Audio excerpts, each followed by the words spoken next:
Hello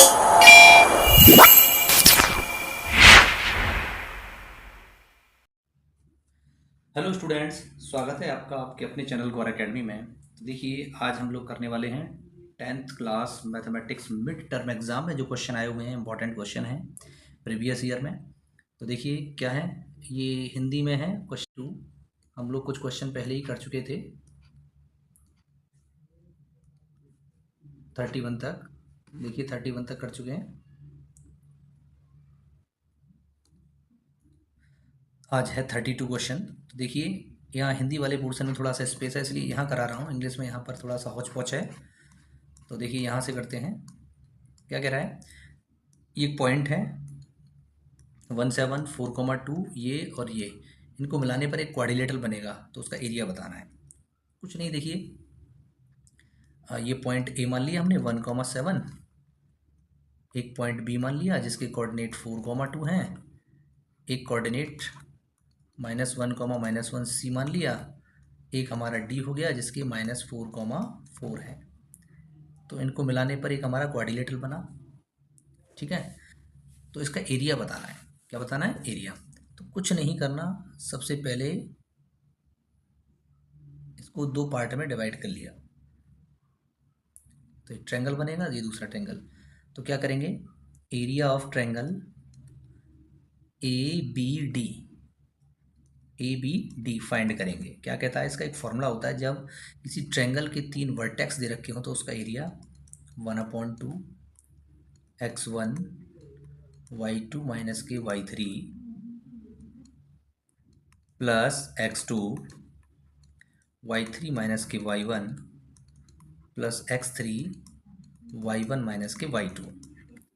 तो देखिए क्या हो जाएगा, 1/2 x1, ये x1 हमारा 1 है, y2 माइनस के y3, ये x1 y1 x2 y2 x3 y3, ये 4,2, यानी 2 हमारा क्या है y2, y3 हमारा क्या है 4, प्लस x2 4 है, y3 minus y1 4 minus 7, plus x3 हमारा कितना है -4, तो ये हो गया -4, y1 माइनस के y2, y1 हमारा कितना है 7 और y2 2। इसको जब सॉल्व करेंगे तो क्या मिलेगा, 1/2 2 माइनस 4 -2 इंटू 1 -2, 4 माइनस 7 -3 इंटू 4 -12, ये -4 इंटू 7 -2 5। ठीक है, तो कितना आया 1/2 -12 और 2 -14 और 20 -34। तो इसको सॉल्व किया, कितना आया -17। मॉड में होता है, एरिया कभी नेगेटिव होता नहीं है। 17 स्क्वायर यूनिट, ये हमारा इसका एरिया आ गया इस ट्रायंगल का। ठीक है, अब देखिए 17 आया इसका एरिया, हमने इसका एरिया निकाल लिया था, 17 स्क्वायर यूनिट आया था। अब इसका निकालना है BCD का, तो वही फॉर्मूला यूज़ करेंगे, 1/2 x1 y3 माइनस के y1 सॉरी y2 माइनस के y3 plus x2 y3 minus के y1 plus x3 y1 minus के y2। ठीक है, वैल्यू लगाइए, 1/2 x1 हमारा इसके लिए 2 है, सॉरी 4 है, y2 माइनस के y3 -1 -4 प्लस x2 हमारा -1 है, y3 माइनस के y1 4 माइनस के 2, x3 हमारा -4 है, y1 माइनस के y2 यानी कि 2 माइनस माइनस प्लस के 1।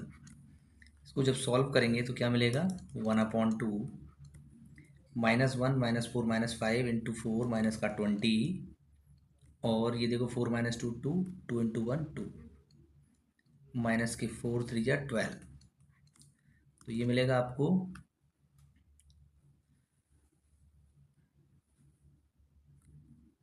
ये भी आपको 34 मिलेगा अपॉन 2, यानी ये भी 70 स्क्वायर यूनिट, 17 स्क्वायर यूनिट। तो एरिया ऑफ ABCD क्या मिलेगा 17 + 17 34 स्क्वायर यूनिट। ये हमारा आंसर हो जाएगा। दोनों ट्रायंगल का एरिया हमने प्लस कर दिया। इसका और वाला क्वेश्चन भी बहुत आसान है। देखिए क्या कह रहा है। ये बिंदु है, ये भी कोई पॉइंट है, इनको कुछ 4 इक्वल पार्ट में बांटना है। तो देखिए ये हो गया, ये हो गया और एक ये हो गया। ये मान लिया हमारा C, ये D और ये E। इसके पॉइंट हमें बताने हैं। तो एक बात गौर करेंगे आप लोग, ये इक्वल पार्ट हैं चारों के चारों। तो क्या D पॉइंट जो है इन दोनों के मिड में नहीं है? Since D is the mid point of AB, D AB का मिड पॉइंट है। तो कोऑर्डिनेट ऑफ D के कोऑर्डिनेट कैसे निकालेंगे? x1 + x2/2 y1 + y2/2। Mid point के कोऑर्डिनेट का फॉर्मूला होता है। तो D के कोऑर्डिनेट क्या आ जाएंगे? -4 - 1/2 -6 + 7/2। तो -4 - 1 -5/2 और ये आ गया आपका 1/2। ये कोऑर्डिनेट किसके आ गए? D के। ठीक है। अब देखिए A और D के बीच में बात करें, C मिड पॉइंट है। Now C is the mid point of AD। क्यों? क्योंकि यहाँ भी इतना पार्ट है, यहाँ भी इतना पार्ट है। दोनों पार्ट जब बराबर हैं दोनों साइड, तो ये मिड पॉइंट ही तो होगा। तो कोऑर्डिनेट ऑफ C निकाल लो। कोऑर्डिनेट ऑफ C, वही मिड पॉइंट का फॉर्मूला ये लगा करके बोले दिस प्लस दिस (2) -4 -5/2 कॉमा -6 + 1/2 इसको सॉल्व करेंगे। 4 × 2 = 8, 8 - 5 -13 2 × 2 = 4 और 6 × 2 = 12 -12 + 1 11 -11/4। ये किसके कोऑर्डिनेट आ गए? C के। अब ऐसे ही हम लोग फाइंड कर सकते हैं E के। E के कोऑर्डिनेट फाइंड करेंगे। देखिए similarly D is the mid point of DB।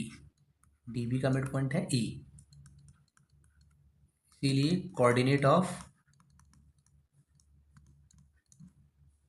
E के कोऑर्डिनेट फाइंड करेंगे x1 + x2/2 करके, x1 + x2/2 और y1 + y2/2। ठीक है। यहाँ फॉर्मूला लगा देंगे और ये पॉइंट्स E के निकल के आ जाएंगे। तो दिस इज फॉर DIY। ये नेक्स्ट आपको करना है आगे। ये देखिए 33 क्वेश्चन है। ये देखिए 33 क्वेश्चन है। क्या कह रहा है? Find the solution of the pair this and this from the graph. इन दोनों इक्वेशंस का हमें सॉल्यूशन ग्राफ से फाइंड करना है। तो देखिए सबसे पहले क्या करेंगे, फॉर इक्वेशन फर्स्ट है और ये इक्वेशन सेकंड, इन दोनों के लिए हम पॉइंट फाइंड करेंगे।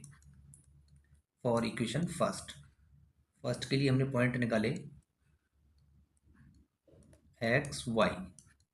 x की वैल्यू, y की वैल्यू मैं 0 रखता हूँ। y की वैल्यू 0 रखी तो x की वैल्यू क्या मुझे मिलेगी? 1/2।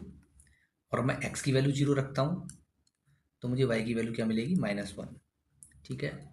फॉर इक्वेशन सेकंड, अब सेकंड के लिए हम पॉइंट फाइंड कर रहे हैं x y। देखिए इसमें y = 0 रखा तो x की वैल्यू क्या मिलेगी? 13। और अगर y की वैल्यू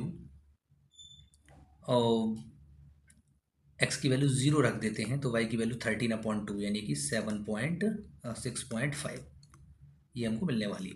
ठीक है। ये हमारे पास पॉइंट आ गया। हम क्या करेंगे? ग्राफ प्लॉट करेंगे।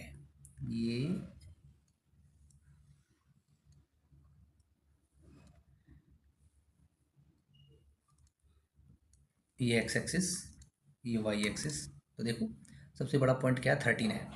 1 2 3 4 5 6 7 8 9 10 11 12 और यहाँ भी ले लेते हैं। ये आ गया आपका 13, ये पॉइंट आ गया 13। ठीक है, 1 2 3 4 5 6 7, ठीक। तो x की वैल्यू 1/2, 1 और इसके बीच में यानी यहाँ रहेगी 1/2, 0। एक्स पे 0 और y पे -1, एक्स पे 0 और y पे -1 नीचे, यानी कि यहाँ पर। तो ये पॉइंट हमारा, ये लाइन जो जाएगी वो ऐसे करके निकल जाएगी। एग्जैक्ट तो ग्राफ से आएगा, एक रफली आइडिया मैं इसमें दे रहा हूँ। अब यहाँ पे 13,0 हमारा ये पॉइंट हो गया, और 6.5,0, 1 2 3 4 5 6, ये है 6.5, लगभग यहाँ रहेगा 6.5।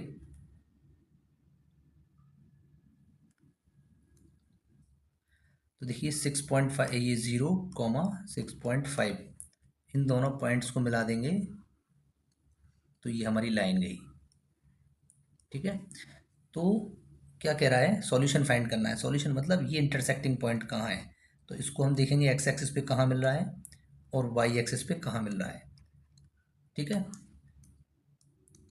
तो ये मिलेगा लगभग एक्स की वैल्यू 2.5 पे मिल रही है, एक्स की वैल्यू 2.5, और वाई की वैल्यू कहाँ मिल रही है, 4 पे। तो ये इसका क्या हो जाएगा, सॉल्यूशन हो जाएगा। अब क्या कह रहा है, set area triangle formed by the line and Y axis. ये लाइन, ये लाइन और वाई एक्सिस के द्वारा जो ट्रायंगल बना है उसका हमको एरिया फाइंड करना है। क्या फाइंड करना है, एरिया। तो देखिए बहुत ही आसान है, आपके पास में ये वर्टेक्स है, ये वर्टेक्स आपने निकाल लिया और ये वर्टेक्स आपको दे ही रखा है।